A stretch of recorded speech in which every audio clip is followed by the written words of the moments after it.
สบายดีเนาะในวิดีโอนี้อาจจะมาสอนการเอารหัส VPN เข้าเครื่อง iPhone หรือ iOS เนาะให้ก่อนอื่นเข้าไปที่ตั้งค่านี้เนาะแล้วก็เลื่อนลงมาเนาะจะเห็นว่าทั่วไปเนี่ยอยู่นอกก็มี VPN แต่ว่าให้เราเข้าไปในปรับปรุงอยู่ในทั่วไปแล้วเลื่อนลงมานี่จะเห็น VPN เนี่ยเนาะเครื่องของอันเสื่อมต่อแล้วเนาะแล้วก็เพิ่มเนาะแล้วก็เลือกประเภทมันนี่เอารูมสุดนี่หน้านี้ก็เป็นภาษาไทยแล้วก็ใส่ข้อมูลได้เลยตามนี้ข้อมูลตามที่ไอส่งไปในไลน์อาจจะปรับปรุงตัวนี้เนาะปรับปรุงตัวนี้สำหรับคำอธิบายเราใส่ซื้อเราเองหรือว่าใส่มั่วๆไปก็ได้ก็คอก็ได้บ่ผิด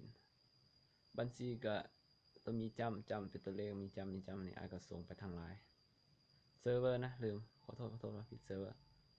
บัญชีก็ส่งไปแล้วเนาะรหัสผ่านก็ตัวส่งไปในไลน์กัน1 2 3 4 5 6 7 8แล้วรูมสุดนี่ก็ติ๊กตามนี่เนาะกดเนาะแล้วก็เสื่อมต่อไปเลยมันสำนี้มันก็เปิดไปแล้วมันก็บันทึกไปเองเนาะเปิดการเสื่อมต่อแล้วเนาะมันก็บันทึกเนาะเขาติ๊กใจตัวใดเขาอยากเสื่อมต่อแล้วติ๊กใจแล้วเขาก็เปิดการเสื่อมต่อก็เหมือนเนาะแต่เวลาเสื่อมต่อเขาต้องมีเงินเน็ตหรือว่ามีเน็ตนะน้อยหนึ่งเนาะเงินก็ได้นะถ้าเสื่อมต่อมันจริงติดถ้ามันได้ขึ้นกาอยู่ถึงว่า VPN อะไรมันบอกกินเงินเน็ตเลยเนาะจะบอกกินเงินเน็ตหรือว่าเงิน data เลย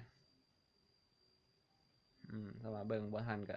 เบิ่งซ้ำๆเนาะแล้วก็โทรหาก็ได้แซด